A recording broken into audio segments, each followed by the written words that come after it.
여러분 안녕하십니까? 저는 오늘 국립한글박물관에서 화요 한글 문화 강좌를 진행하게 되는 서강대학교의 이정원입니다. 오늘의 강연은 판소리 문학에서 발견하는 지역의 흔적들, 심청전, 춘향전을 대상으로 라는 제목으로 진행이 될 것입니다. 이 강연은 각 지역마다 우리 고전 소설을 매우 사랑하는 작품들이 다르기도 하고 또 각 작품마다 특별히 어떤 지역의 흔적들이 남아있기도 합니다.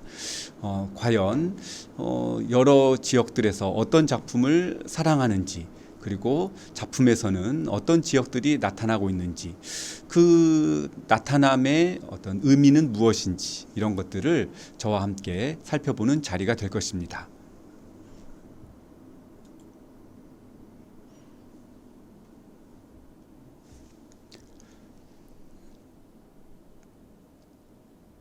자, 그럼 오늘 강연은 크게 5개의 내용으로 이루어져 있습니다. 처음에는 각 지역에서 사랑받는 고전 소설들을 몇 가지 말씀을 드리고 또 그 고전 소설을 향한 사랑에서 좀 아쉬운 점이 있다면 무엇인지 말씀드리겠습니다.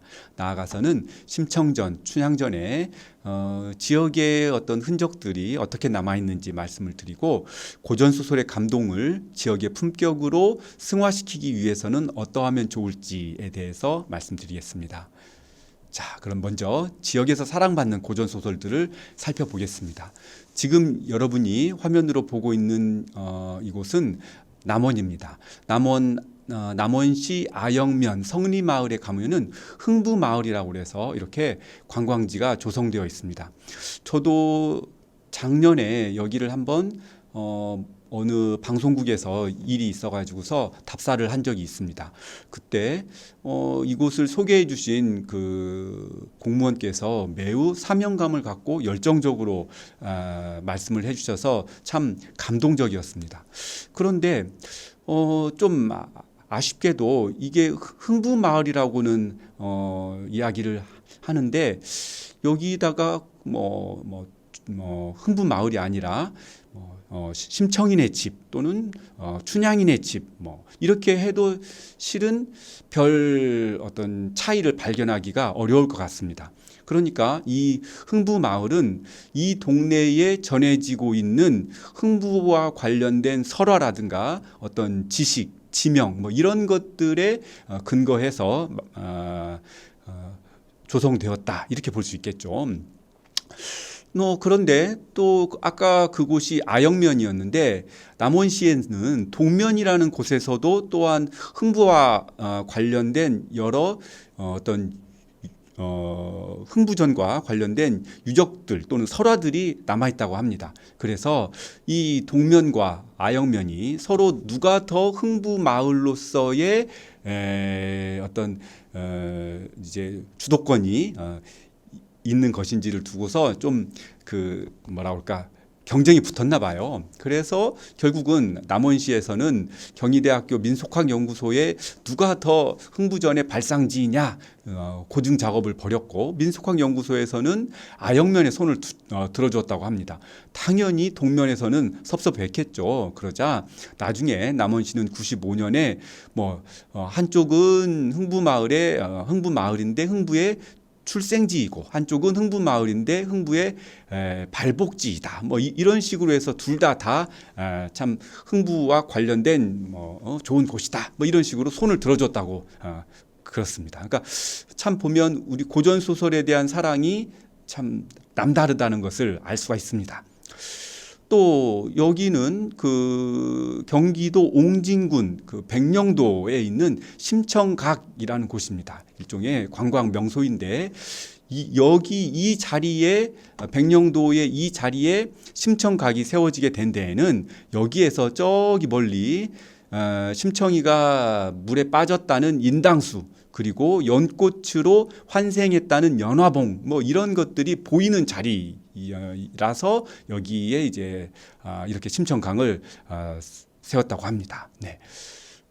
또 다른 한편으로 심청전 관련해서는 저기 전라남도 곡성군에 가게 되면은 이렇게 곡성군에 관음사라는 절이 있습니다. 그런데 관음사가 세워지게 된 어떤 사연을 담은 연기설화가 있는데 그 연기설화의 내용이 심청전의 내용과 매우 유사합니다. 그래서 곡성군에서는 곡성군이 심청전의 어떤 시작이 된 곳이다. 뭐 이렇게 자부심을 갖고 관음사도 있고 또 심청전 관련 여러 행사들을 주최를 하고 있습니다.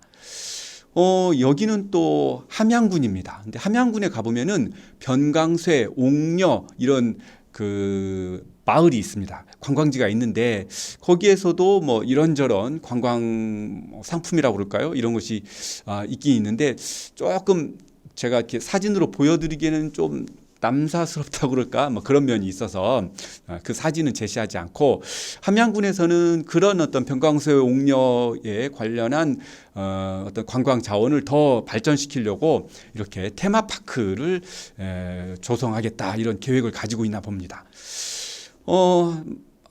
한두 군데만 더 보겠습니다. 여기는 장성군입니다. 장성군 홈페이지에 보면은 허구적 소설의 주인공 의적 홍길동이 장성군과 연관이 있다라고 해서 이렇게 홍길동 테마파크를 조성해 놓았습니다.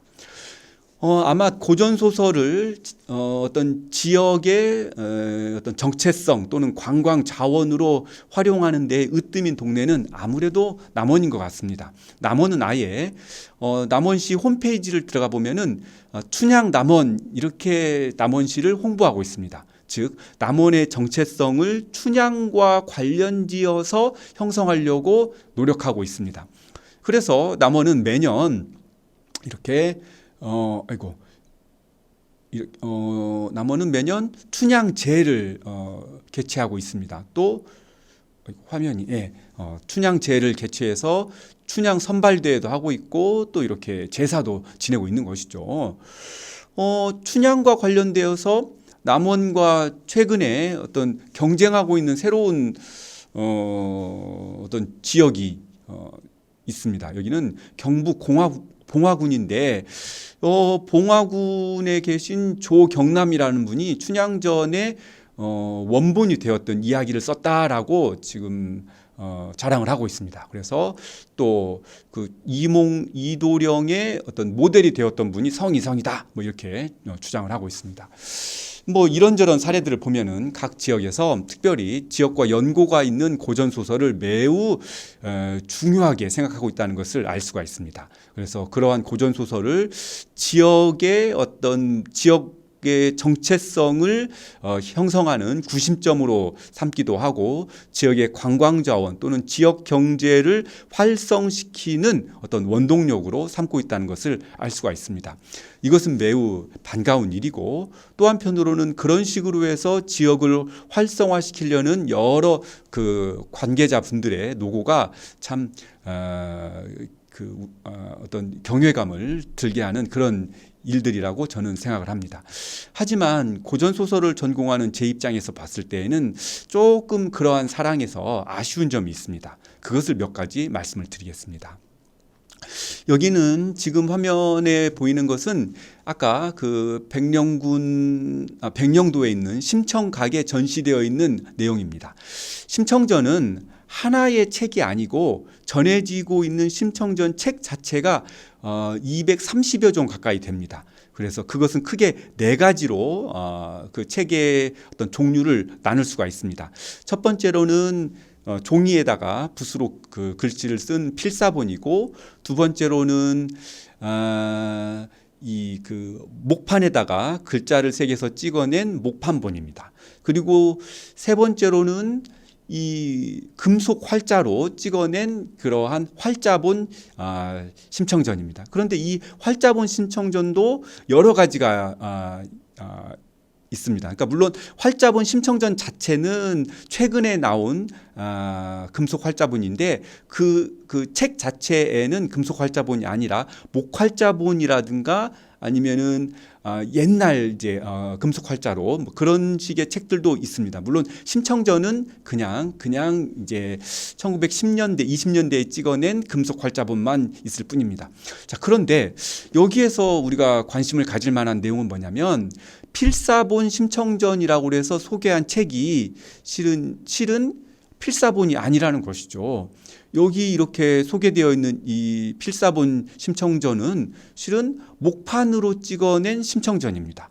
그 중에서도 심청전 중에서도 매우 중요한 여기 국립한글박물관에서도 소장하고 있는 경판 심청전이라고 해서 서울에서 이제 찍어낸 목판본 심청전입니다. 이 심청전은 심청전의 역사에서 아주 중요한 자료인데 어쩌다가 이것을 필사본으로 소개하고 있는지 모르겠습니다. 뭐 하지만 이런 식의 어떤 오류는 실은 좀 물론 없었으면 좋았겠지만 또 뭐 하다 보면 있을 수도 있는 그런 실수라고 생각을 합니다. 그런데 더 중요한 것은 비단 저 심청각의 문제만이 아니라 다른 여러 곳에서도 저는 이 고전 소설을 대하는 어떤 관점에서 조금 이상하다 싶은 점들이 있습니다. 여기는 지금 심청각에서 심청의 출생이라고 소개하고 있는 입간판입니다. 그래서 심청은 고려 초 황주 도화동에 심학규라는 사람이 살았는데 이 사람의 딸로 태어났다. 이런 식으로 심청을 소개하고 있습니다. 또 남원시 홈페이지에 가보면은 이제 춘향제를 소개를 하면서 춘향제 이 제사를 받는 춘향에 대해서 또 알리고 있습니다. 그래서 성춘향은 1675년 음력 4월 8일 남원부의 퇴기 월매와 성씨라는 양반 사이에서 태어났다. 이렇게 해가지고서 이몽룡을 만나고 어쩌고 저쩌고 해서 행복을 찾게 되었다. 이런 식으로 춘향이를 마치 1675년에 태어나서 살다가 죽어간 실제의 인물인 양 소개하고 있습니다. 네. 이런 점들이 좀 이상하죠. 그래서 고전 소설의 인물이라든가 사건을 현실의 일부로 간주하는 사랑을 이런 지역에서 고전 소설과 관련해서 뭔가 소개를 하고 또 이게 중요하게 다루는 그러한 행위들에서 발견할 수 있습니다. 즉 심청이 있고 아버지 심학규, 어머니 인당수, 곽씨 부인이 있고 그리고 심청이가 물에 빠진 자리는 바로 우리 눈앞에 보이는 바로 저기 저 바다이고 그러니까 심청이의 어떤 행위가 바로 저 자리에서 벌어진 것인 양 다루고 있다는 것입니다. 또 심청이는 황주 도화동 사람이고 또 춘향이도 마찬가지입니다. 춘향이는 성춘향이고 춘향이와 인연을 맺었던 사람은 이몽룡이고 남원 부사의 아들이고 이 이야기는 실은 조경남이 실제의 사건 즉 성이성이라는 실제 인물을 바탕으로 해서 기록한 것이 뭔가 원작이었고 이런 식의 관점들입니다. 고전소설의 인물과 사건을 현실의 일부로 간주하는 그런 사랑입니다. 그런데 제 입장에서는 이거가 약간 이상합니다. 왜냐하면 심청, 심학규, 곽씨 부인, 인당수, 황주 도화동 이런 식의 정보들은 현실에서 실제로 이런 일이 벌어졌기 때문에 소설에 실렸다고 보기 어려운 것들입니다. 종전에 말씀드렸다시피 심청전은 현재 남아있는 것만 해도 230여 개가 넘습니다. 그래서 거기에 기록된 심청전의 이름, 심청전의 제목만 하더라도 오늘날 알고 있는 것처럼 심청전이라고 하는 것도 있지만 심정전이라는 것도 있고 심천전이라는 것도 있습니다. 각각 남다른 의미를 가지고 있습니다. 그러니까 심청전이라는 이 제목은 치머수이 청정야라는 뜻을 가진 제목입니다. 즉 물에 빠지게 되어서 죗값을 치렀으니 그 존재가 깨끗해졌다라는 뜻입니다. 이에 비해서 심정전은 이 정자가 눈동자 정자인데 그래서 아버지가 눈을 뜨게 된 사건을 심청이의 이름에다가 담아내고 있는 그런 제목입니다.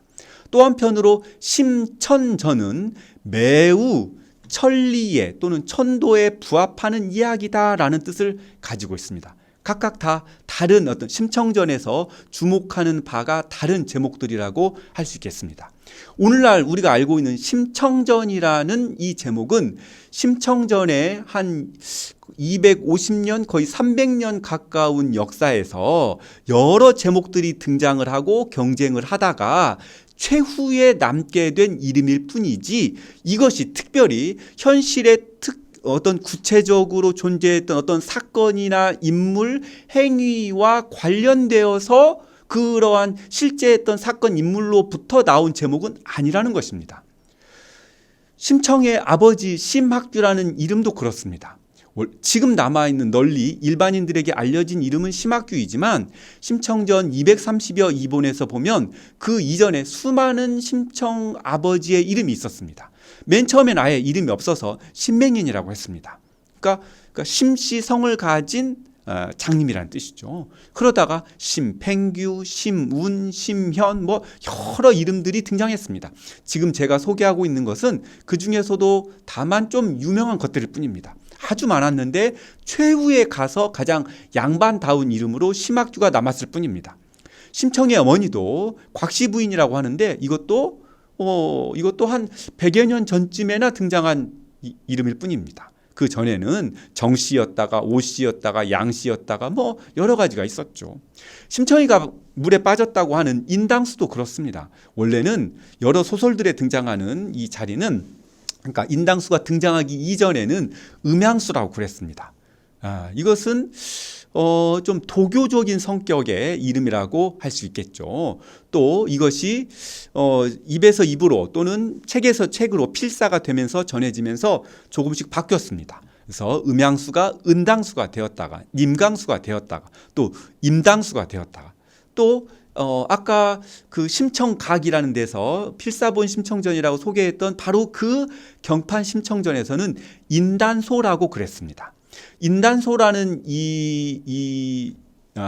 이름은 사람인 끈을 딴 물소, 연못소자를 쓰고 있습니다. 그래서 사람의 목숨을 끊는 물자리, 물, 뭐 이런 뜻이 되겠죠. 그러다가 나중에는 인당수로 변했습니다. 이렇게 물에 빠져 죽는 그런 자리라는 뜻이 되겠죠.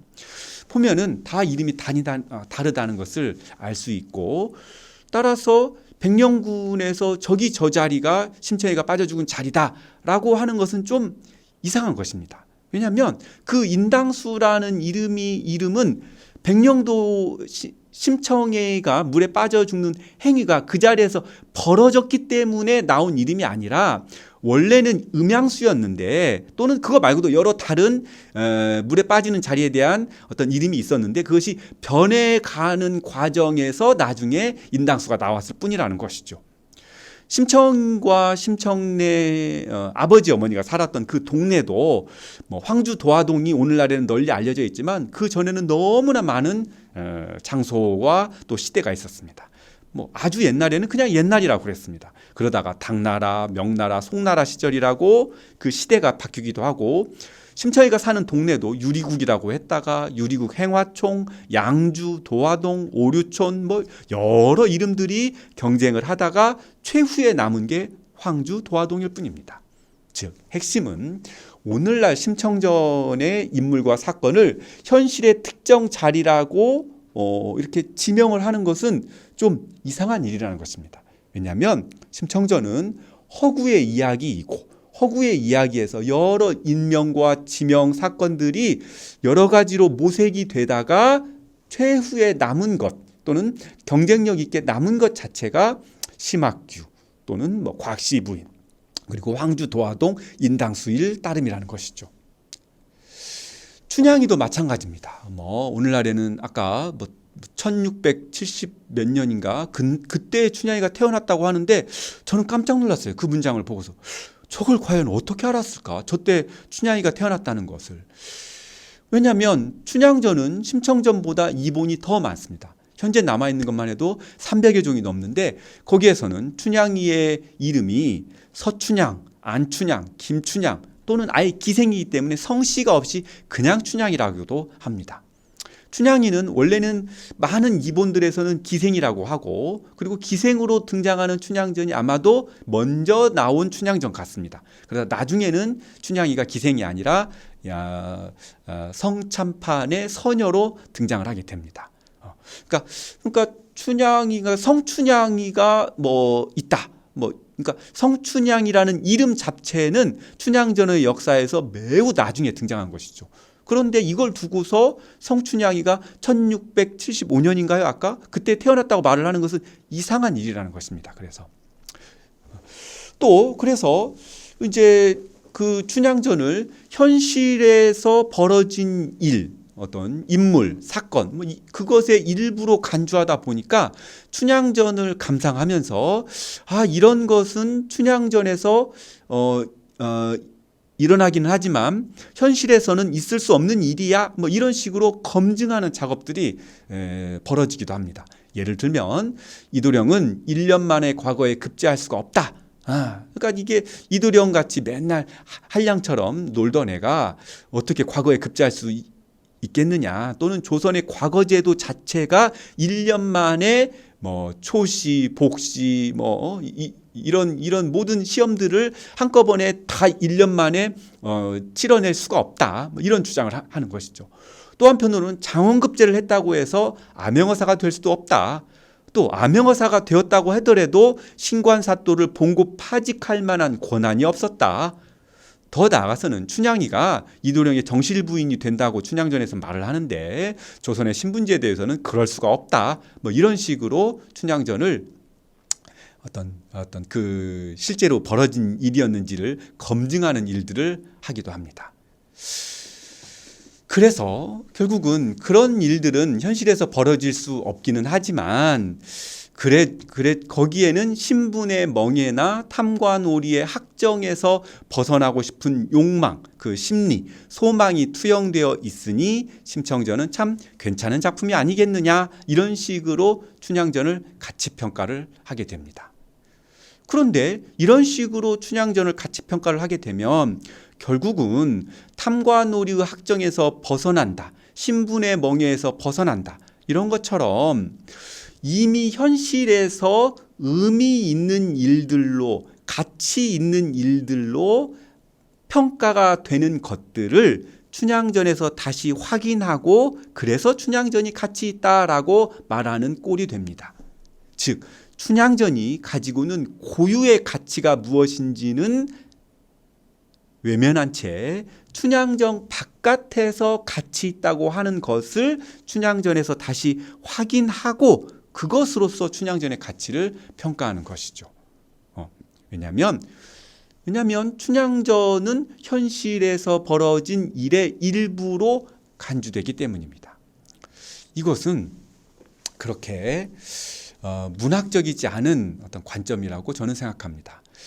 이런 것을 좀 어려운 말로는 미메시스의 편견이라고 합니다. 즉 미메시스라는 것은 예술의 어떤 성향, 사조를 뜻하는 말인데 현실을 모방하거나 또는 현실을 흉내내거나 현실을 반영하는 어떤 경향을 가리키는 말입니다. 즉 소설의 정체와 가치를 현실에 대한 모방이나 반영해서 찾으려는 입장을 미메시스, 그 편견이라고 말을 합니다.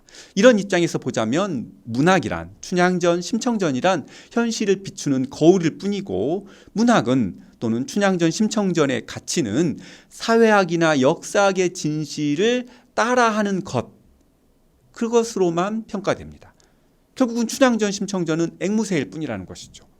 이것이 과연 진실한 것일까? 그러나 소설은 사진이 아닙니다.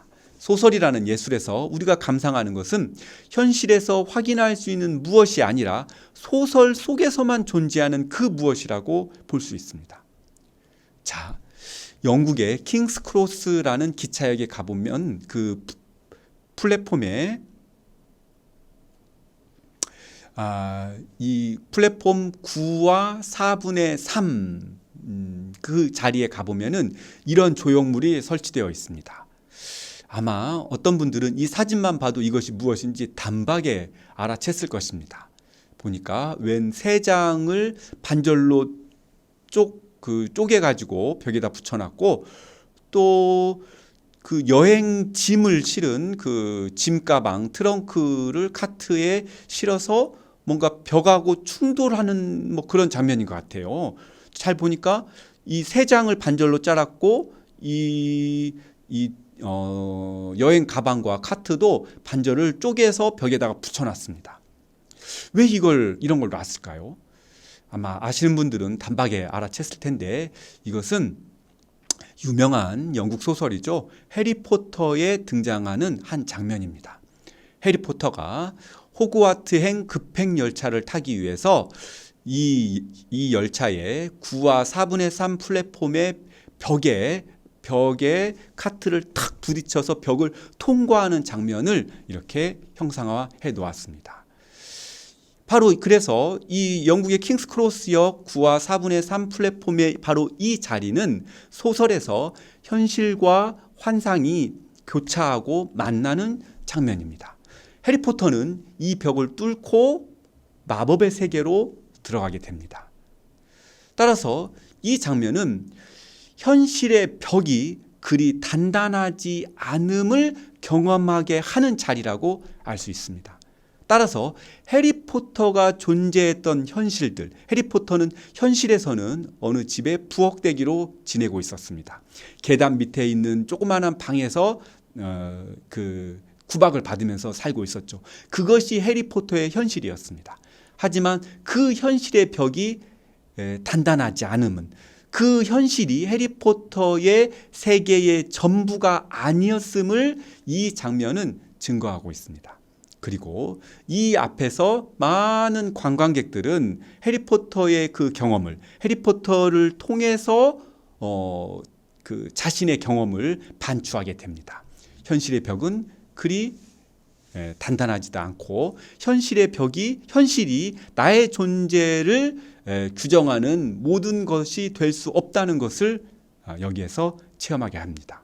즉, 이런 장면들은 바로 현실이란 무엇인가에 대해서 등불을 비춰주고 있습니다. 현실을 새롭게 바라보게 하는 힘이 되고 있습니다. 즉, 등불로서의 문학이라고 할 수 있겠죠. 심청전과 춘향전의 내용이 현실에 부합하느냐, 이런 점들은 감상의 출발이 되어야지 결과가 되어서는 안 될 것입니다. 우리는 심청전, 춘향전에서 이 일들이, 여기에 등장하는 인물들이 실제로 현실에서 있었느냐 또는 있을 수 있느냐로서 심청전과 춘향전에 대한 감상을 대신해서는 안 됩니다. 마치 이것은 정말로 이 해리포터가 카트를 끌고 벽을 통과했다고 그 해리포터 소설에서 나오는데, 실제로 이런 일은 현실에서는 벌어질 수 없어, 벽은 그렇게 통과할 수 없어라고 말하는 것으로서 해리포터에 대한 감상을 설명하는 것과 마찬가지의 일이라는 것입니다. 심청전과 춘향전에서 어떤 일이 현실에서 벌어질 수 없다고 말을 하는 것은, 그것은 문학적이지 않은 일들이죠. 심청전의 환상성, 춘향전의 낭만성이 과연 독자에게 무엇을 경험하게 하는가, 그 경험이 우리에게 갖는 의미는 무엇인가를 제시하는 것이 오히려 심청전과 춘향전을 기억하고 기념하는 그런 일들이 되어야 될 것입니다. 자, 여러 지역에서 고전소설을 사랑하고 있는데, 그 사랑에서 두 번째로 아쉬운 점을 말씀드리겠습니다. 그것은 고전소설에 대한 감상을 계몽에만 가두는 것입니다. 지금 여러분들이 보고 계시는 이 화면은 아까 우리가 이야기했던 심청각에 조성되어 있는 여러 조형물들입니다. 보니까 여기 효녀 심청의 상이 있고, 또 심청의 효, 인류 구원의 불빛이라고 돌에다가 새겨놓은 것도 있습니다. 또 심청각 내부로 들어가 보면은 효라고 이렇게 크게 써놓고, 그 밑에 또 뭐 우리가 따라야 되는 도덕의 어떤 규범이라고 그럴까요? 뭐 이런 것들로 삼강오륜, 인과응보, 또 살신성인, 고진감래, 사필귀정, 빈부귀천, 뭐 여러 가지 것들을 제시를 해놨습니다. 근데 이게 참 그러니까 심청전에서 이런 조형물들은 무엇을 말하고자 하는 거냐면 심청의 효를 우리도 참 본받아야 된다는 것이죠. 그리고 그 심청의 효야말로 한국 인류 구원의 불빛이 아니겠느냐 뭐 이렇게 주장을 하고 있습니다. 춘향전도 그렇습니다. 춘향전은 남원에서는 매년 이렇게 춘향제를 지내고 있습니다. 보니까 하얀 소복을 입은 여자분들이 아주 경건하게 모여가지고서 절을 하고 있습니다. 그래서 이 절은 누구한테 하고 있냐면 여기 부분을 제가 확대를 이렇게 보니까 열려춘향에게 하고 있는 것이죠. 그러니까 이런 식의 제사 행위는 이 남원시 홈페이지에서 소개하고 있는 것처럼 춘향의 절개와 정절을 부덕의 즉 아녀자이가 갖추어야 되는 덕의 상징으로 숭상하고 이를 숭모하기 위한 행위로서 이런 일들을 하고 있는 것입니다. 저는 뭐 이게 조금 아쉽습니다. 그래서 왜 그러냐면 우리가 춘향전이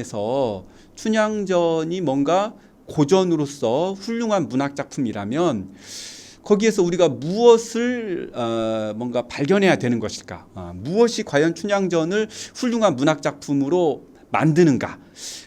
이걸 고민해 보면 춘향의 절개와 정절 이것이 과연 이제 우리가 본받아야 되는 그런 것인가? 그리고 그때 우리란 여기 나와 있는 것처럼 하얀 그 소복을 입은 이런 여자분들에게만 한정돼야 될 것인가? 이런 거가 좀 뭐라고 할까 의심스럽다는 것입니다. 이걸 보면은 우리가 절개나 정절 이런 것들은 매우 그 봉건적인 성윤리라고 할 수 있겠죠. 그래서 한 남자와 인연을 맺은 여자가 그 남자와의 인연을 자신의 전생애에 투영을 해서 뭔가 이제 다른 남자와는 아무런 관계도 맺지 않는 것, 뭐 이런 걸 우리가 절개, 정절 이렇게 말을 하죠. 그런데 이것은 오늘날에도 그런 분들이 당연히 계실 테고 그런 것들은 우리가 존중받아 마땅하지만 그것은 절개나 정절이라는 개념으로서 우리가 이해하기보다는 그분의 성적 자기 결정권의 어떤 그 산물이라는 것이죠.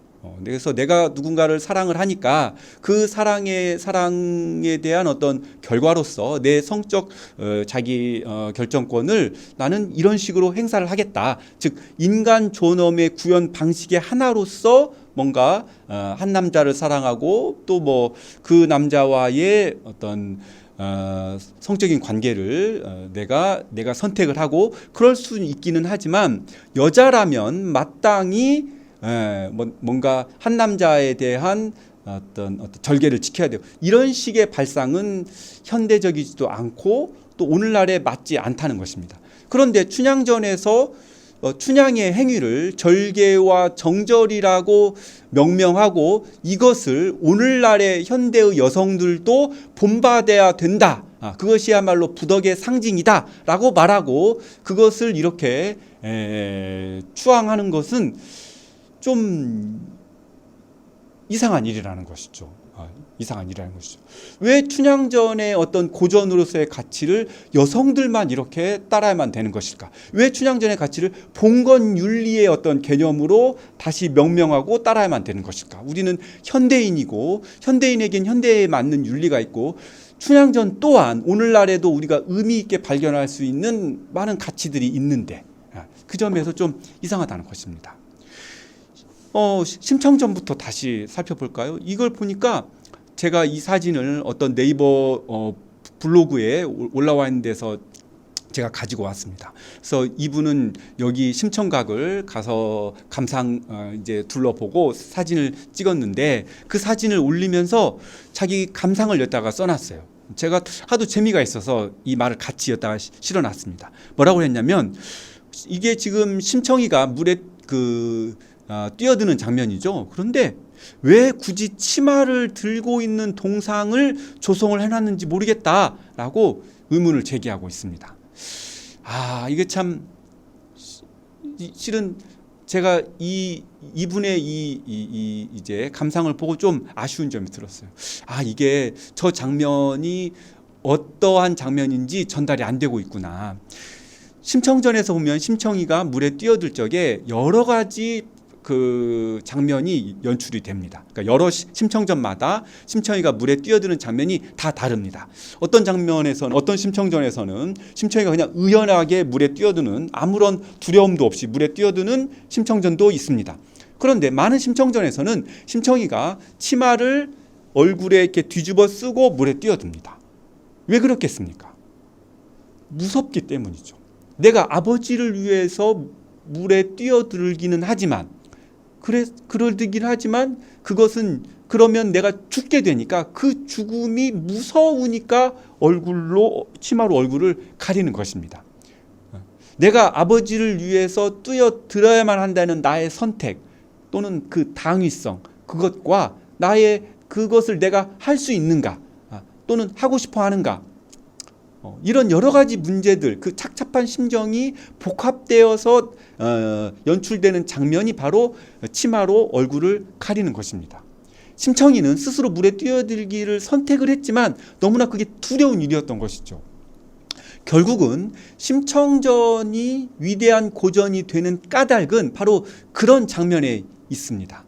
즉, 우리가 인간답기 위해서는, 인간 존엄을 실현하기 위해서는 때로는 너무나 두려운 일을 해야만 하는 때가 있습니다.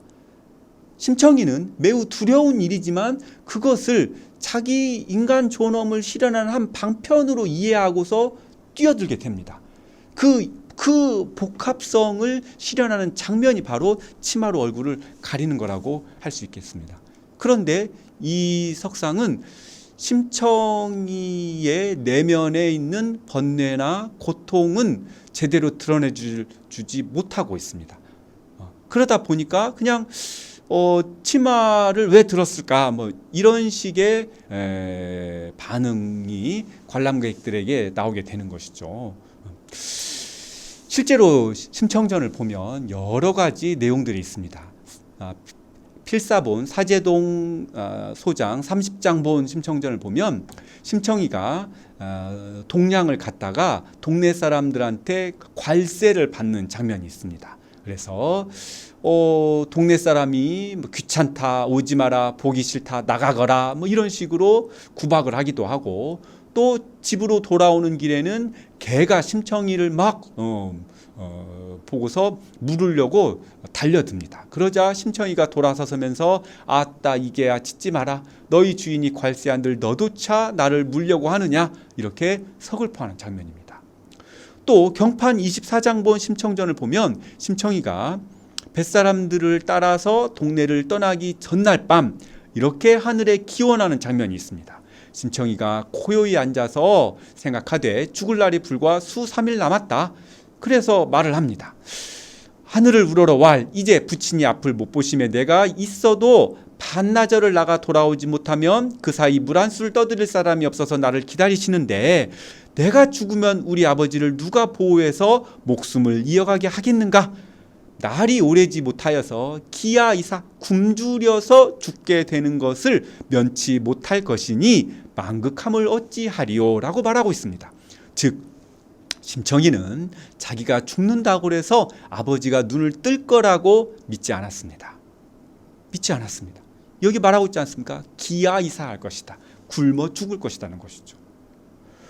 또 이런 심청전도 있습니다. 완판 심청전인데 여기에서는 심청이가 죽으러 간 뒤에 여러분들도 잘 아시다시피 신봉사가 뺑덕이네하고 인연을 맺게 됩니다. 그런데 신봉사는 여러 해 줄인 판이라 그 중에 신락은 있어서 가사는 점점 퇴폐해 가지만 뺑덕이네랑 너무너무 재밌게 잘 지낸다는 것이에요. 이게 무슨 말이냐면 여기에서 여러 해 줄인 판이라라는 말이 조금은 음란한 말입니다. 신봉사가 첫째 부인, 즉 심청인의 어머니를 사별하고 나서 부인이 없어서 그간 좀 적적했다는 소리입니다. 그래서 뺑덕이네를 만나자 너무너무나 좋아서 집안이 망하는 줄도 모르고 즐겁게 지냈다는 말입니다. 심청전의 이런 말들은 우리가 상상할 수 없었던 몇 가지 메시지를 보여주고 있습니다. 심청의 효심은 공동체에서 골칫거리로 다루어졌다는 것입니다.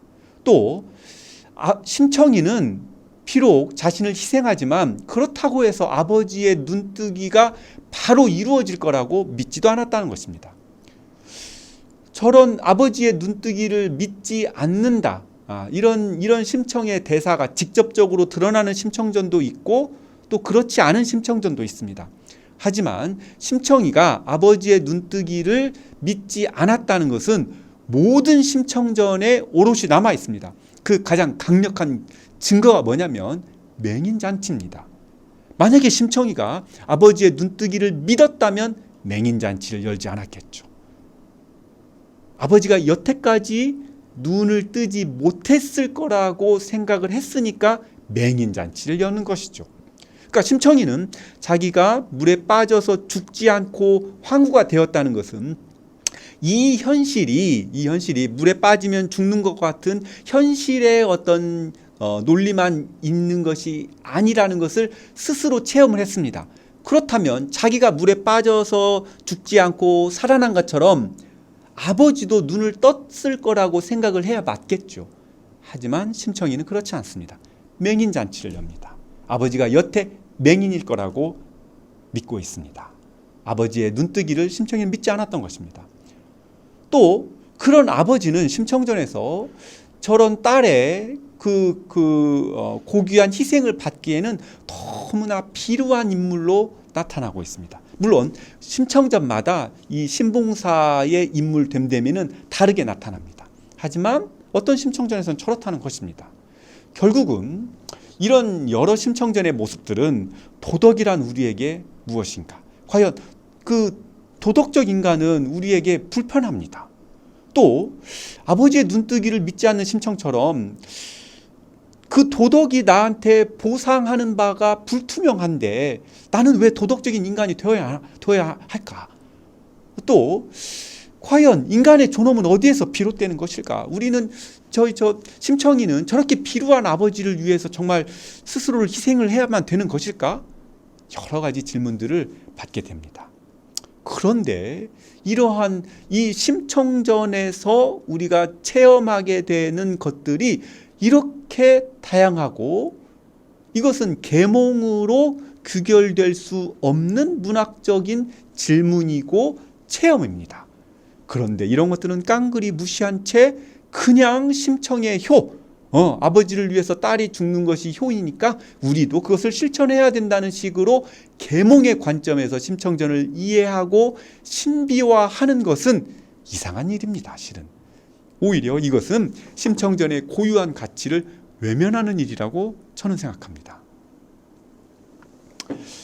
두 번째는 이 춘향전입니다. 보면은 많은 여성들이 소복을 입고 연려 춘향을 숙모함으로써 춘향의 절개를 뭔가 본받아야 된다라는 의식을 거행하고 있습니다. 이것이 오늘날 어떤 지역에서 이 춘향전을 기억하고 기념하는 방식입니다. 계몽에 두는 것이죠. 봉건율. 그런데 실제의 춘향전을 보게 되면 참 몇 가지 다른 질문들을 던지는 춘향전이 많습니다. 이곡은 이명선 고사본이라고 유명한 필사본 춘향전인데 여기를 보면은 이렇게 나옵니다. 처음에 이몽룡이 춘향이를 보고서 하는 말입니다. 저 처녀를 보아하니 여염집 처녀는 아니다. 누구냐? 그랬더니 방자가 본읍기생 월매딸 춘향인데 춘정을 봄 기운을 이기지 못해서 그네를 뛰는가 봅니다. 이도령이 그 말을 듣고 정신이 황홀해서 말을 합니다. 방자야, 네 말이 그러한다면 창기가 분명하니 한번 보면 어떡하냐? 라고 말합니다. 이도령은 춘향이를 뭔가 좀 정식으로 대접해야 되는 뭔가 그런 인물이 아니라 그냥 아무나 불러다가 볼 수 있는 기생쯤으로 다루고 있습니다. 또 남원고사본 춘향전에서는 또 이 춘향이한테 이도령을 소개하면서 이렇게 말을 합니다. 방자가 춘향이한테 가서 빨리 이도령한테 가자라고 하면서 이렇게 말을 합니다. 잔말 말고 얼어가자. 바른 대로 말이지. 우리 도련님이 조금 비속한 말이지만 제가 소설에 있는 말이니까 그대로 인용을 하겠습니다. 양해를 좀 해주십시오. 오입쟁이 일러라라고 말을 합니다.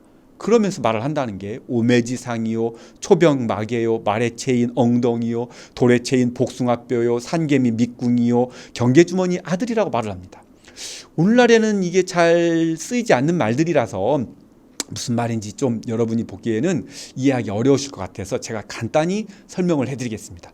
오매지상이라는 것은 이것은 이제 아직 다 익지 않은, 이제 아직 덜 익은 매실을 따다가 불에 끄슬려서 먹는 그 어떤 요리입니다. 근데 그러니까 그것을 그러면은 매우 맛이 시큼하답니다. 근데 오매지상이라고 그랬으니까 그렇게 덜 익은 매실을 따다가 불에 끄슬린 걸 오매라고 하는데 그것보다 더 윗길이라는 것입니다. 그러니까 너무너무나 시다는 거죠.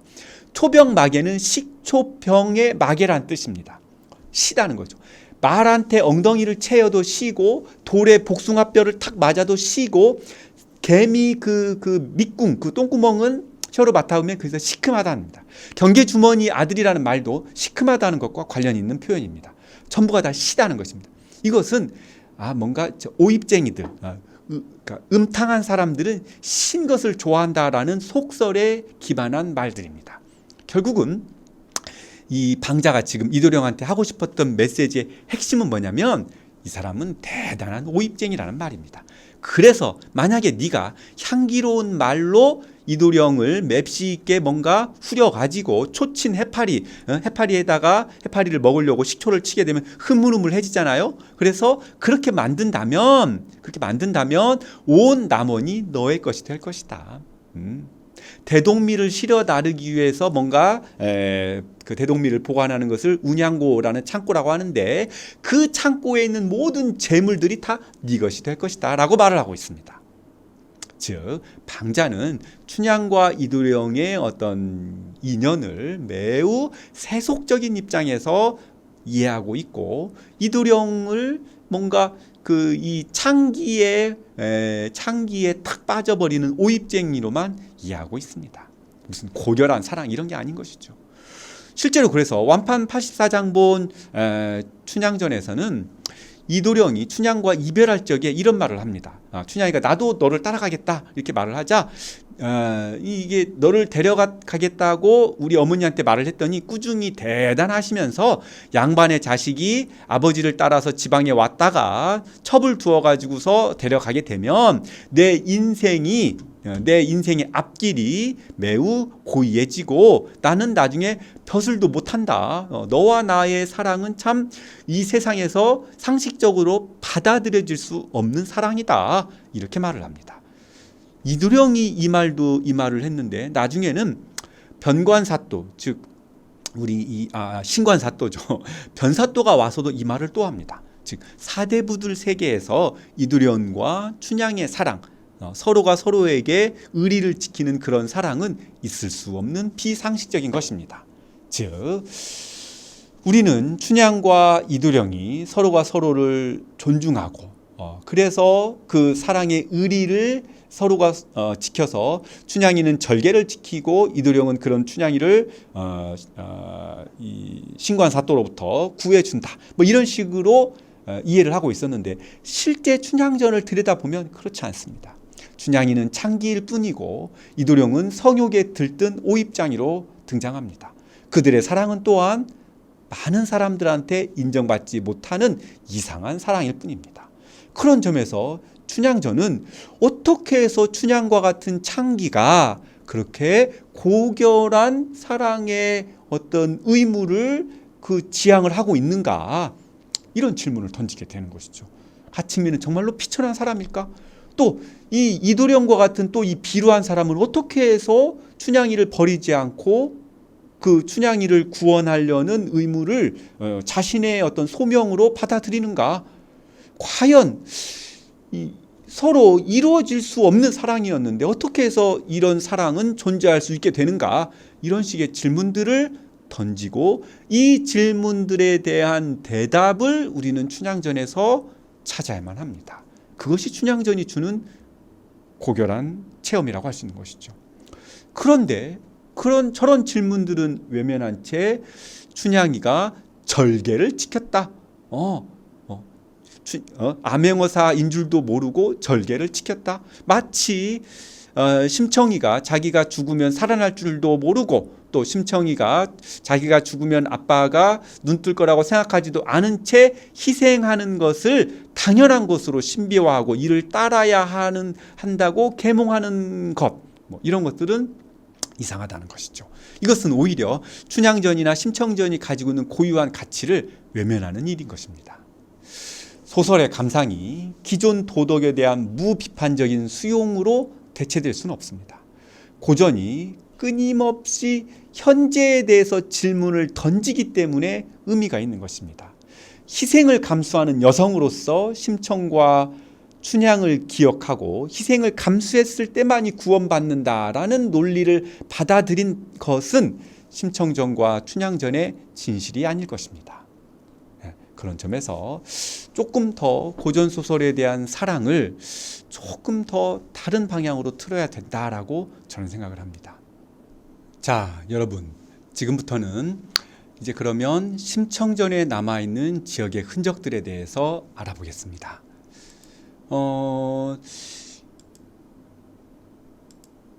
왜 또 아이고, 다시 처음부터 해야 되겠다.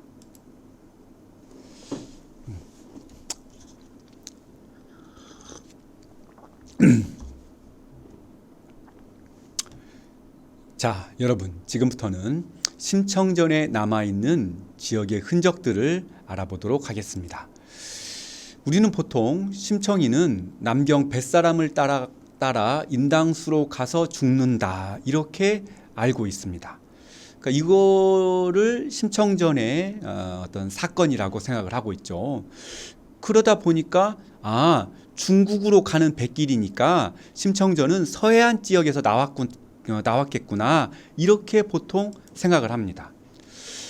그래서 이제 여러 심청전을 보면서 이런 말들에 대해서 그냥 그런갑다 여기고 있습니다. 그래서 보면 지금 제가 보여드리고 있는 김광순 소장본 필사본, 이 심청전의 이 내용은 심청이네 어머니가 심청이를 뵀을 적에 뱃속에서 아기가 노는 모습을 묘사하는 장면입니다. 그래서 뭐라고 써있냐면, 배에 든 저 아기는 연평바다의 잉어런가 굼실굼실 놀아있고, 또 구렁에 있는 용이런가 구비구비 논일고 있구나 라고 써있습니다. 또 박순호본에서도 또 이렇게 나와 있습니다. 복중에 든 애기 자연히 노는데 만경창파의 잉어가 노듯이 또 굼실굼실 노는구나 라고 말하고 있습니다.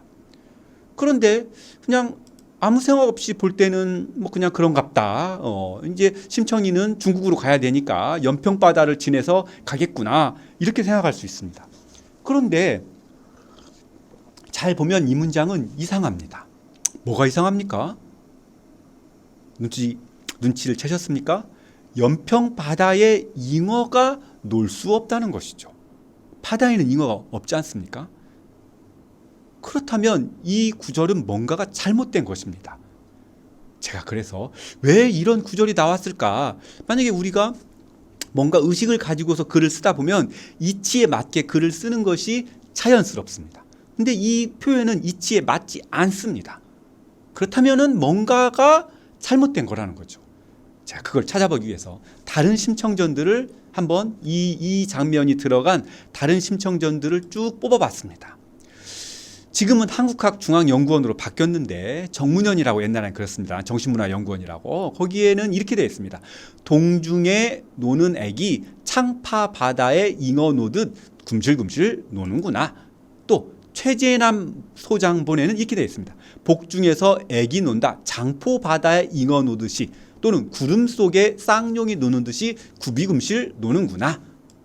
또 이정원 소장본에는 이렇게 되어 있습니다. 복중에 애기 논다 창포 밑에 잉어 노듯 굼실굼실 노는구나. 구름 속에 쌍용 놀듯 구비구비 노는구나. 이렇게 되어 있습니다. 이거가 이렇게 여러 다양한 게 있었는데 잘 보니까 잉어가 노는 장소가 아까는 연평 바다였었는데 또 만경 창파였었는데 다른 심청전에서는 창파 바다, 장포 바다 그리고 창포 밑에라고 나와 있습니다. 아, 여러분 어디가 맞겠습니까? 어디가 이치에 맞습니까? 여기가 되겠죠. 창포 밑에 잉어가 논다라고 하는 것이 자연스럽습니다. 이렇게 표현을 썼는데 필사가 되는 과정에서 이 말이 다른 걸로 바뀐 겁니다. 자기 동네에 뭔가 가까운 걸로 바뀐 것이죠. 아마도 그리고 지금 우리가 이것만 보고 있는데 다른 증거들까지를 고려를 해서 생각해 보면 아마도 이 이정원 본 창포 밑에 잉어 노듯이 맨 먼저 나왔고 이것을 필사하는 과정에서 장포 바다로 바뀌었을 것입니다. 그리고 한 번 바다로 바뀌고 나자 이것이 다 뭔가 창포 바다니 연평 바다니 자기네 동네에 익숙한 바다 명칭으로 지명이 바뀐 것이죠. 또 애기가 노는 그 어떤 의태어들도 원래는 잉어는 굼실굼실, 쌍용은 구비구비라고 각각 노는 그 어떤 동물에 맞게 구사가 되어 있다가 나중에는 합쳐지기도 하고 아니면 그냥 뭔가가 한 번만 나오기도 하고 이런 변화를 겪었습니다. 즉 원래는 자연스러웠던 이야기 논리가 필사 지역 어떤 소설책을 빌려다가 베껴가면서 똑같이 베끼는 것이 아니라 뭔가 자기네 동네에 맞게 내용을 바꾸게 됩니다. 그 과정에서 변형이 일어났던 것입니다. 그래서 창포 밑에가 창포바다가 되고 창포바다는 연평바다나 만경창파, 창파바다 등등으로 바뀌었던 것이죠. 이 의태어들도 이렇게 바뀌었던 것입니다. 즉 자기 지역에 맞게 심청전이 변화가 되었던 것입니다. 또 심청전에서 지역의 흔적 남아있는 것으로 재미있는 게 또 이것도 있습니다. 이게 지금 이정원 본 심청전 4장의 앞면인데요. 이게 쭉 보면은 바로 여기 부분입니다. 보면은 신봉사 뭐 어쩌고저쩌고 이렇게 쭉 나와 있죠. 그래서 이 부분을 바꿔보면 이렇습니다. 신봉사 동령하여 회복 양식 장만하고 여간 돈푼 모아다가 울산장의 대각 반하사고 회복회기 기다린다라고 되어 있습니다. 이 부분에 해당하는 또 다른 심청전 즉에서는 또 이렇게 되어 있습니다. 아마 그래서 여기 부분은 끊어 읽으면 이렇게 되겠죠. 신봉사가 동량을 해서 이 곽씨 부인의 회복 양식을 장만을 하고 그 다음에는 여간 또 돈푼을 모아다가 그 다음에가 이런 대목이 나오는데 이 말이 이 최재난본에는 이렇게 되어 있습니다. 그래서 무슨 말인지 이해하기가 상당히 어렵습니다. 여러분들이 한번 생각해 보세요. 이게 무슨 말일까요?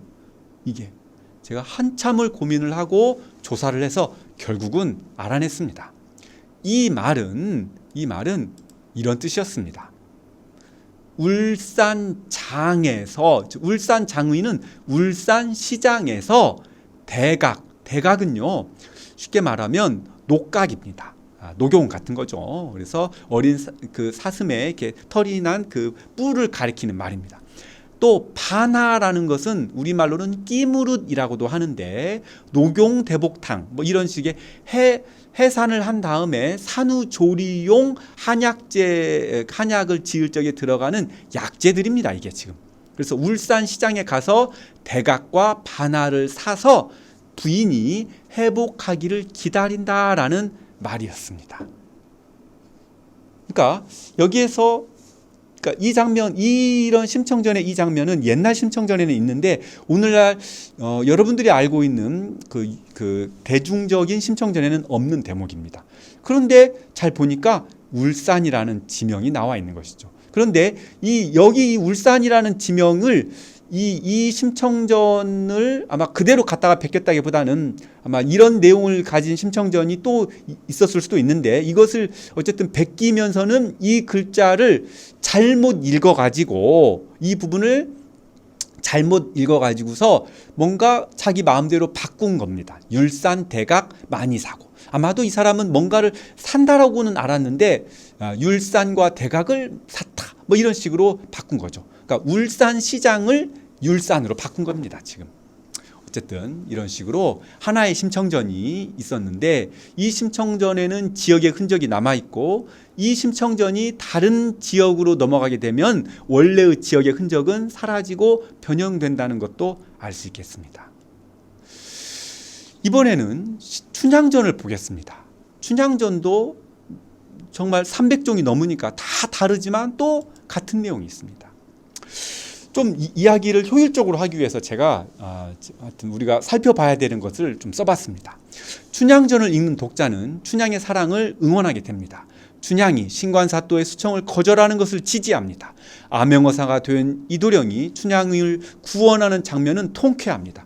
그러나 앞에서 살펴본 것처럼 춘향은 창기이고 이도령은 방탕한 오입쟁이일 뿐입니다.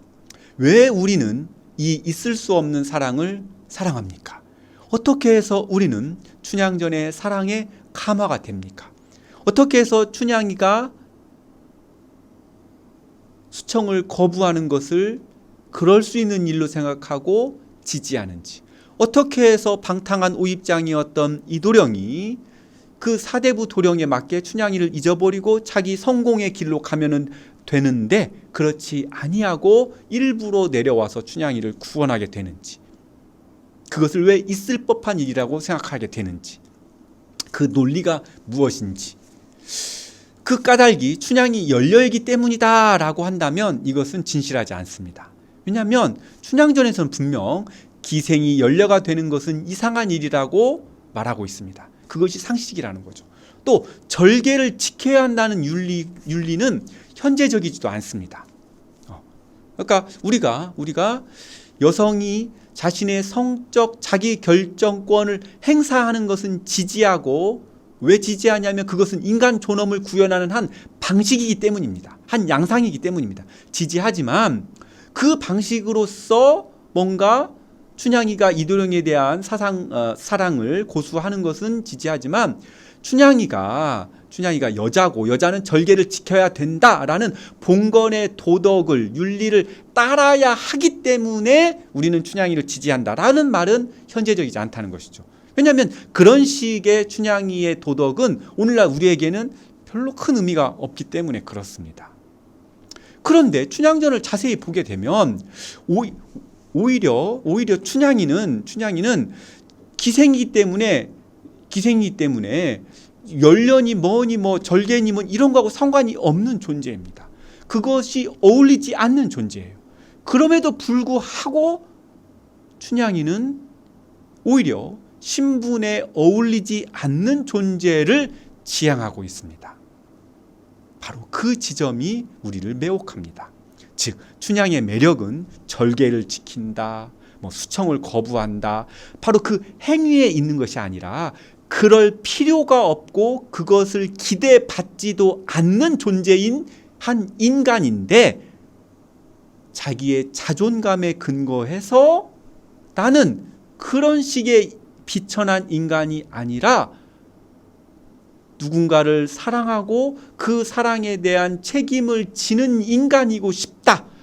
그 책임의 외적인 행위가 수청을 거부하는 것이고 그 거부하는 것의 결과가 죽음이라면 나는 받아들이겠다라는 남다른 자존감을 지닌 인간입니다. 춘향의 매력은 봉건의 도덕을 지키는 데 있는 것이 아니라 신분에 어울리지 않는 자존감을 가진 인간이라는 데에 있습니다. 바로 그 지점이 우리를 매혹하고는 것이죠. 바로 그 지점에서 우리는 춘향이를 지지하고 싶어 합니다. 그렇다면 오입쟁이 이도령은 어쩌다가 사랑의 의무에 충실하게 되었을까요? 이도령은 자신의 신분에 어울리지 않는 태도를 보여줍니다. 춘향전은 이 놀라운 환상에 대해서 이야기로서 개연성을 부여합니다. 많은 사람들은 뭐 이도령이 과거에 급제하는 거, 또 암영어사가 되는 거, 내려와서 그 봉고 파직을 시키는 거, 뭐 이 모든 것들이 현실에서 있을 수 없는 일인데 춘향전에 실렸으니 그것은 참 춘향전의 흠이다라고 말을 합니다. 저는 전혀 그렇게 생각하지 않습니다. 그것이 현실에서 있을 수 없는 일이라는 것은 오늘날의 우리보다 춘향전을 짓고 즐겼던 조선시대 사람들이 더 잘 알고 있었을 것입니다. 그렇지 않았겠습니까? 그것이 조선 후기의 신분 제도와 과거 제도와 뭐 상식이었을 테니까. 그러니까 춘향전은 너무나 잘 알고 있는 것들, 그러니까 도대체 현실이 될 수 없는 것들을 현실인 양 말을 하고 있는 거예요. 근데 거의 다 되고서 이미 다 알고 있는데 그건 현실에서 있을 수 없는 일이라고 말을 하는 것 자체가 좀 이상한 일이라는 것이죠. 그것은 춘향전을 제대로 감상하는 길이 아니라고 저는 생각합니다. 오히려 춘향전에서 가장 현실에 있을 수 없는 일은 바로 이도령이 춘향이를 위해서 남원으로 돌아오는 일입니다. 가장 있을 수 없는 일이죠. 오히려 그것이. 춘향전은 바로 그 있을 수 없는 일을 있을 수 있는 일인 양 만들기 위해서 이야기의 논리를 만들어냅니다. 이도령은 광안루에서는 제가 만일 창녀일진데 한번 구경 못하겠느냐라고 말을 합니다. 춘향이를 창녀로 대접하고 있습니다. 그리고 춘향 책방에 돌아와서는 여러 책들을 보면서 막 그 오입쟁이로서 막 그 마음이 들떠 있습니다. 그래서 뭐 책을 읽으면서 원래 책에는 없는 말들을 막 이렇게 내뱉습니다. 니입 내입 대니 양구상합 법칙녀. 그래서 천자문을 읽으면서 이런 식으로 말을 합니다. 이 려라는 글자는 법칙이라는 뜻인데 법칙이라고 이 글자를 풀이를 하는 것이 아니라 잘 보니까 법칙 여자는 입구자가 위에 붙어 있고 또 입구자가 아래 붙어 있고 두 입구자를 뭔가 삐침으로 연결하고 있습니다. 이것을 두고서 남녀가 서로 입을 맞추는 글자다라고 양구상합 두 입이 서로 맞는다, 뭐 서로 합친다, 뭐 이런 식으로 법칙녀를 풀이하고 있습니다. 정말 발칙한 행동이죠. 이랬던 이도령이 춘향 집에 가서는 집치레가 황홀하다, 화초도 찬란하다, 춘향 방에 있는 여러 가지 그림들이 너무너무나 황홀하다라고 뭔가 황홀경에 빠지게 됩니다. 이 황홀함은 맨 처음에 광안루에서 춘향이를 보았을 때의 황홀감과 같으면서도 다른 황홀감입니다. 처음에 춘향이를 봤을 때의 황홀감은 오로지 성욕에 근거하고 있습니다. 그리고 나는 사대부 양반 자제이고 쟤는 천한 신분의 여자니까 내 맘대로 쟤를 할 수 있겠구나라고, 저 비천한 여자이니 나는 신분이 높은 남자이니 내 맘대로 할 수 있겠구나라는 이기적인 황홀감이었습니다. 그런데 춘향 집에서 느꼈던 이 황홀감은 저렇게 비천한 여자였는데 내가 알고 있었던 신분제의 상식으로 알고 있었던 여자에게 기대할 수 없는 삶의 지향과 방식을 갖춘 여자라는 것을 이도령이 느끼는 과정입니다. 그래서 이러한 어떤 변화, 감정의 변화 끝에 이도령은 초야를 맞이하게 됩니다.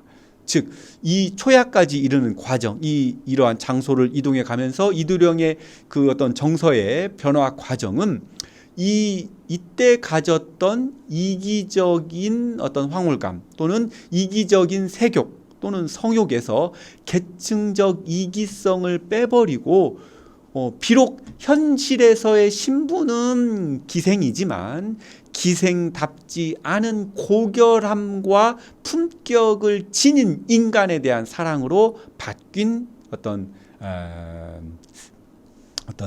사랑이라는 것을 보여주고 있습니다. 이게 이야기의 논리인 것이죠. 그래서 실제로 초야에서 이도령과 춘향이 사랑 노름을 벌일 적에 핵심이 되는 내용은 신분을 초월한 사랑 그 자체입니다. 이들은 현실에서는 사대부 도령이고 누구나 함부로 만날 수 있는 천한 기생이지만 이들은 서로가 서로에게 무엇인지를 묻습니다. 너는 사대부 도령이고 나는 천한 기생이 아니라 이 사랑 속에서 우리는 신분을 초월한 사랑을 하니까 그러니까 그것은 이 신분제에 있을 수 없는 존재로서 너와 나는 누구냐는 것입니다. 그래서 그러니까 너는 내게 무엇인지를 탐색하는 것이죠. 새로운 존재 양식을 탐색하는 것으로서 사랑의 쾌감을 즐기고 있습니다. 근데 그것을 즐기는 방식이 지역마다 다릅니다. 자, 새책본이 유행을 하였던 서울 지역의 춘향전과 판소리가 유행하였던 전라도 지역의 춘향전이 서로 다릅니다. 그래서 신분제의 현실에서 규정하는 존재로서의 기생과 사대부 도령이 아니라 새롭게 이 사랑 속에서 너와 나를 새롭게 규정을 하자는 거예요. 그래서 경판과 서울 지역의 이 춘향전에서는 바로 이 사랑 노름에 바리가가 등장했습니다. 이 바리가는 그 서울 지역에 유행했던 또는 실은 이제 전라도 지역에서도 유행을 하긴 했었는데 여러 지역에서 유행했던 노래의 일종입니다. 이 노래는요, 현실에 있었던 역사적으로 있었던 또는 허구적으로 있었던 여러 인물들을 4명씩 짝을 지어서 뭔가 소개하는 그런 식의 노래입니다. 그러니까 발이라는 말은 짐승의 등에 짐을 이제 뭉쳐서 실어 놓은 것을 가리키는 말인데, 그래서 보통 이런 식으로 말을 합니다. A로 한 짝 치고 B로 한 짝을 쳐서, 그러니까 짐승의 등이 있으면 짐승 등의 왼쪽 오른쪽에다가 한 짝씩 짐을 싣고 또 짐승 등에다가 또 웃짐을 치고 한 사람은 말을 몬다. 이런 식으로 이 바리가의 형식이 짜여져 있습니다. 그래서 이 경판이나 새책본 춘향전을 보게 되면은 뭐뭐하는 이태백으로 한 짝 치고 뭐뭐하는 두자미로 한 짝 치고 또 뭐뭐하는 왕자안으로 웃짐을 쳐서 뭐뭐하는 소동파로 말을 몰려라라고 말을 합니다. 이태백, 두자미, 왕자안, 소동파는 살았던 시대가 다르고 또 지역이 달랐지만 유명한 역사적인 문인이라는 점에서 공통점이 있습니다. 그 문인으로서 이들을 새롭게 규정하는 그런 놀이라고 할 수 있겠죠. 그러한 놀이를 노래로 만든 것입니다. 또 뭐뭐하는 강태공, 또 장자방, 제갈량, 방사원으로 뭐하라, 이런 식으로 또 한 세트를 만들게 됩니다. 이들은 역사적으로 유명했던 어떤 모사 정치인들이죠. 또 이렇게 현실에 있었던 인물뿐만 아니라 구몽이라는 소설에 등장하는 여주인공을 등장시키기도 합니다. 개섬월, 적경홍, 심요연, 백능파는 구몽이라는 소설에 등장하는 인물들인데 이들로 또 한 세트를 만들기도 합니다. 그래서 이렇게 하다가 여러 인물들을 등장시키다가 맨 마지막에는 뭐뭐하는 춘향이로 한 짝 치고 뭐뭐하는 이도령으로 한 짝 치고 뭐뭐하는 검은고로 웃짐쳐서 뭐뭐하는 방자로 말 몰려라 라고 이 노래를 맞추게 됩니다. 즉 춘향, 이도령, 검은고, 방자는 현실에서 다 각기 다른 지위와 처지에 놓여 있습니다. 춘향이는 기생이고 이도령은 사대부 도령이고 검은고는 악기이고 방자는 노비입니다. 그런데 현실에서의 어떤 존재 양식을 초탈을 해서 이 노래 안에서는 뭔가 이들이 사랑을 진행하는 데에 관여하는 인물들로 새롭게 규정되고 있습니다. 즉 현실의 신분제의 어떤 존재 양식을 벗어나서 새롭게 규정되는 것이죠. 이러한 새롭게 규정하려는 것을 재미있는 놀이로 사랑의 쾌감으로 받아들이고 있습니다. 자, 판소리가 유행했던 전라도 지역에서 만들어서는 이런 바리가에 대응하는 노래로 여러분들도 잘 알고 있는 사랑가가 있습니다. 바리가가 이런 형식을 띈다면 사랑가는 이런 형식이 뜹니다. 너는 죽어서 무엇이 되고 나는 죽어서 무엇이 되어서 어떻게 하자, 이런 식이죠. 그래서 예를 들면 너는 죽어서 명사심리의 해당화가 되고 나는 죽어서 나비가 되어서 춤을 추고 놀아보자. 사랑 사랑 내 사랑이야 라고 말을 합니다. 결국은 지역에 따라서 춘향전은 다른 모습을 보이고 있습니다. 하지만 사랑의 감정을 서로의 존재를 새롭게 규정하는 원동력으로 삼는다는 점에서는 같습니다. 바로 지역에 따라서 춘향전은 다르지만 같은 점이 있습니다. 바로 그 같은 점이 바로 춘향전의 핵심이 되는 신분을 초월한 사랑의 의미가 무엇인지를 탐색하는 것입니다. 바로 새롭게 거듭나는 것이죠. 현실이 규정하고 있는 존재로서 남지 말고 이 사랑 속에서 우리는 다른 존재가 되어야 된다, 또는 그 되는 것 자체가 너무나 즐거운 일이 아니겠느냐라고 놀고 있습니다. 말하고 있습니다. 자, 우리가 여러 지역에서 심청전과 춘향전이 어떻게 다르게 존재하는지를 살펴봤는데요. 바로 그렇다면 오늘날 현실에서 이 고전소설의 감동을 지역의 품격으로 승화시켰으면 좋겠습니다. 경판 24장본의 심청전을 읽어보면 심청이가 물에 빠졌더니 용왕이 심청이를 데려갑니다. 그래서 이제 따라가 봤더니 주궁 패궐이 구름 밖에 아득하고 큰 문에 금자로 현판을 새겼는데 동해 용궁이다라고 새겨놨습니다.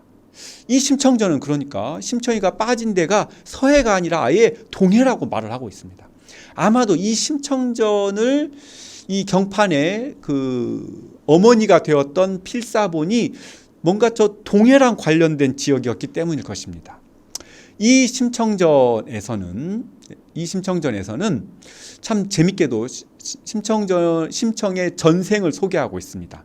즉 동해 용왕이 심청이를, 지금 물에 빠진 심청이를 데려왔죠. 그런데 왜 데려왔냐면 바로 심청이는 전생에 규성이라는 선녀였는데 이 규성이 용왕의 딸이었다는 거예요. 그런데 이 규성이라는 이 선녀가 노군성이라는 남자 선관과 사사로이 인연, 즉 사랑하는 사이가 되었다가 뭔가 죄를 지어가지고 지상세계로 쫓겨났다는 것이에요. 어떤 죄를 졌냐면 이 규성이라는 선녀가 잔치에서 술을 담당했는데 그 술을 몰래 훔쳐다가 자기 연인이었던 노군성한테 술을 줬다는 거예요. 그래서 잔치에 술이 부족하게 되어서 그 죄값으로 현생으로 쫓겨났다는 것이죠.